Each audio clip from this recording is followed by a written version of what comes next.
So I come from the world, and people like me are seeing is not believing. We come from the other part where believing is seeing. So what Hmm. I believe shall you see, and shall I see and experience. Hello and welcome to Career Central, the podcast where we demystify careers. This week, we will be talking about a career in the entertainment and music industry.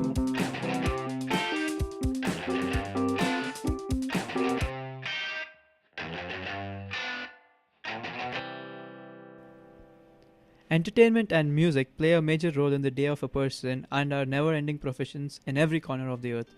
Due to an increase in the number of people who are interested and willing to work in this industry, there is an increase in the number of entrepreneurs who are willing to set up their organizations in order to provide employment for these people.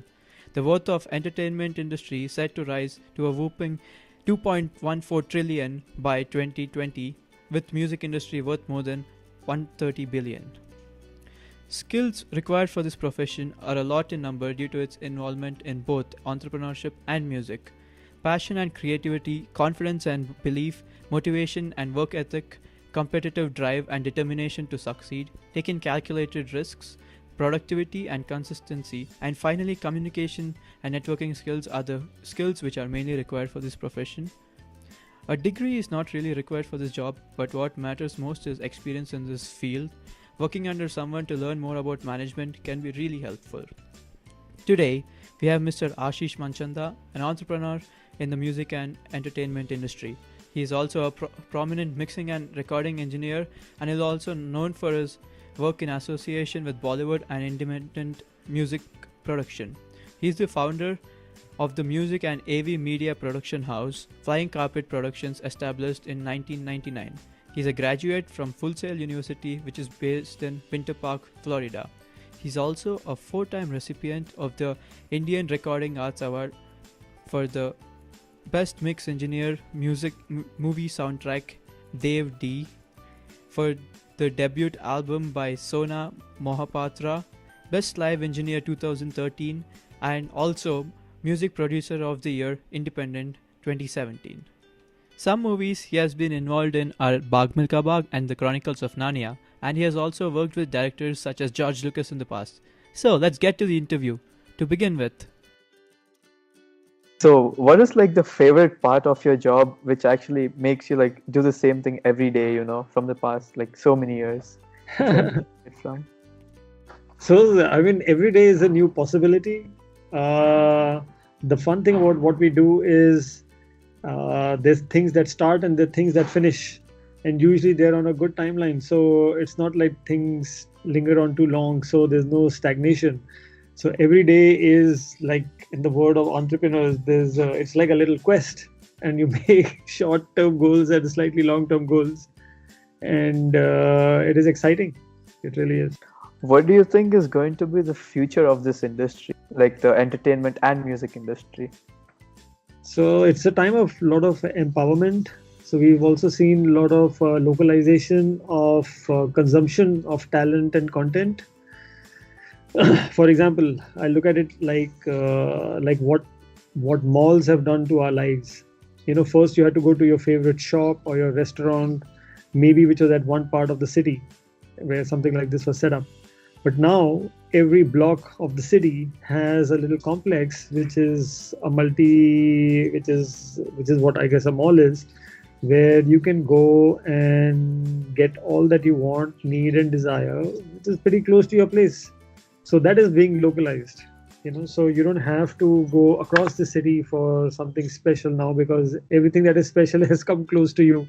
Yes, so similarly in the world of entertainment, sure, I think there will be now both sides. You will have those, let's say, the large canvases like the theaters, which continue, but there will also be the rise of local stars, or like performers who are relevant to your city, even maybe to your block and neighborhood. So success may not be, like 100 million people. Success could be 1,000 people in your block, and but it's an exciting time. I mean, with the tools and information that is available, there is no stopping what one can do. There's no excuse not to get success. What kind of people do you think are really suitable for this profession, like the entertainment and music industry? I think it's very much like the sports career. It is the human business. Humans are the products also. Unlike a car industry where a car is a product Yeah. or soap is a product, here the human being is a product. So it's actually the human business.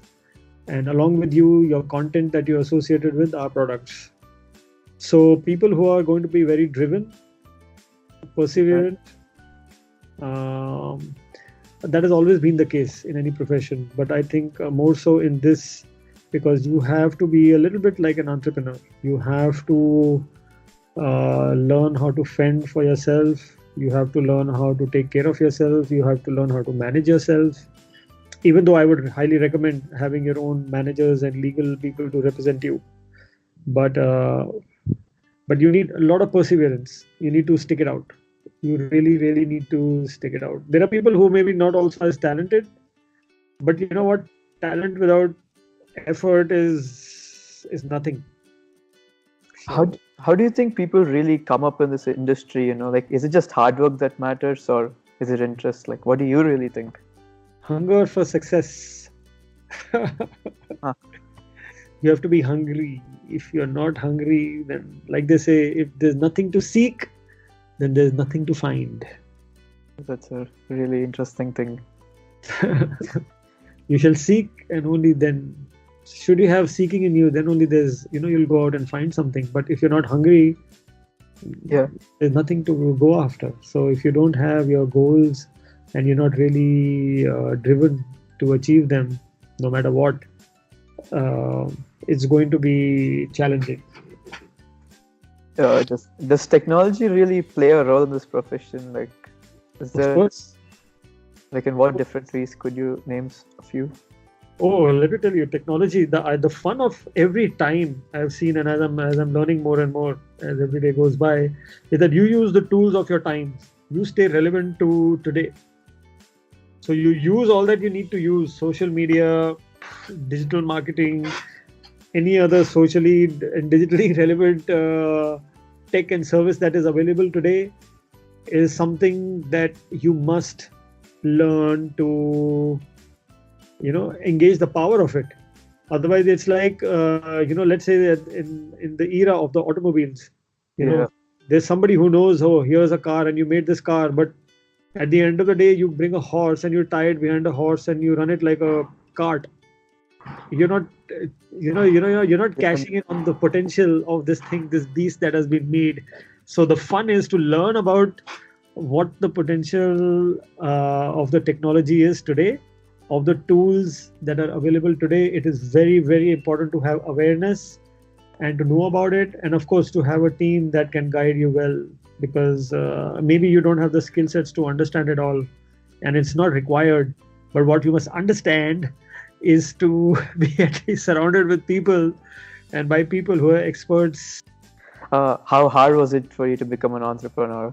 I think you must have faced many challenges. Like, can you name a few? Till date, my gosh, we think that, gosh, we are like the savior of the entertainment business and the future of the entertainment business, and every day is like climbing Mount Everest, and so what it has done is it has helped us prepare ourselves for times to come. But also, like with this podcast, I have seen that it is very important to share our journey so that you can smartly go to your summit. There are smarter ways to do things, and there are some things you have to walk the steps yourself to actually grasp the depths of something. But for some things, it is smarter to have like a mentor or somebody who's been there before. It's like climbing Mount Everest. Why do you want to figure out everything yourself? Unless that itself is your passion.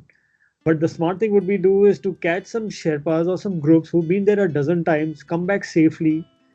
They have a good chance to take you there. So, and they'll tell you what to train in, what to do, what not to do, when to do, how to do. That is smart learning, so that you can do more in your life, and so it's up to you. It's your attitude. Let's say if you're a software professional coding is your job, you do your job and you go home. Yeah. You know, who takes care of the bills, who's paying the electricity, who's paying the rent for the premises, who's making sure everybody's coming and going. That's, that's not on your radar. You are super focused and you're razor sharp at your task and skill set. You do that and you leave. As an entrepreneur, my gosh, you have to know everything. Yeah. Who's coming to clean up my place? Are they being paid? My gosh, who's the postman? Are our deliveries going out on time? Is the electricity being paid on time? Are the people, is the staff coming in, not coming in? Everything is, you're like the creator. You need to know everything. So, yeah, you need lots of energy to be an entrepreneur. You need to be a little crazy to be an entrepreneur. But it's a quest. And if that's what keeps you going, then that's the thing for you. So you have to start deciding where you fall in. And let me tell you, being an entrepreneur is not for everyone. Yeah. Like getting a job is not for everyone. The smart thing would be to start identifying and being so truthful to yourself. Like I have friends who say that, they have made their peace with their job and what they do, their income, they made a lifestyle, they live within that, and they like the predictability of how it works, and they wouldn't change it for anything. So there are people like that, and then there are the people on the other side like me who are, let's say, somewhat innovators. We take chances. It takes a lot of courage, a lot of effort. Though it is exciting, but there's a lot of baggage that you have to take on, apart from your principal discipline. So the more honest I think you are, and you learn to be with yourself. If you like to be just comfortable, go and chill out after a day's work and not do anything else beyond that. You have to be truthful to yourself. Though you may be lured by somebody saying, I'm an entrepreneur. Let me just tell you, it's all glorified. Kaam bahut hai. And the final question, what do you really think about dreams? Do they really come true? Oh, dreams.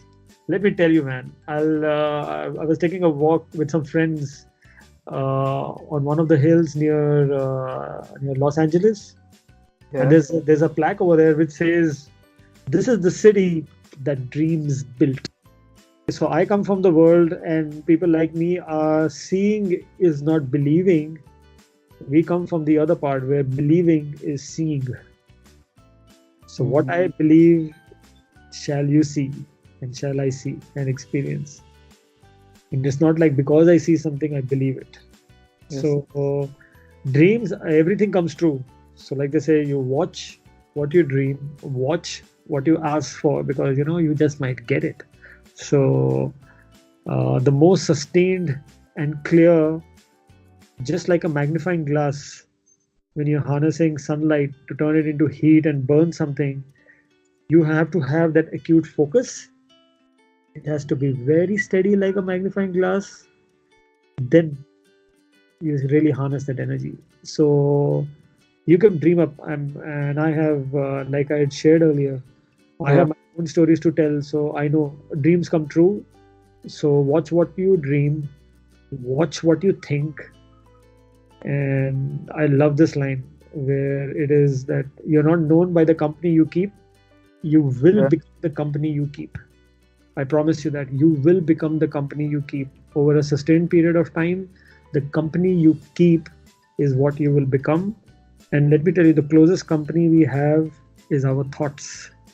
Yeah. So watch what you think, because that's what you shall become. That's it for today, everybody. Be sure to follow us on iTunes and Facebook. Subscribe to our YouTube channel and visit www.indianstudentroom.com for more. See you next time when we interview an animal advocate.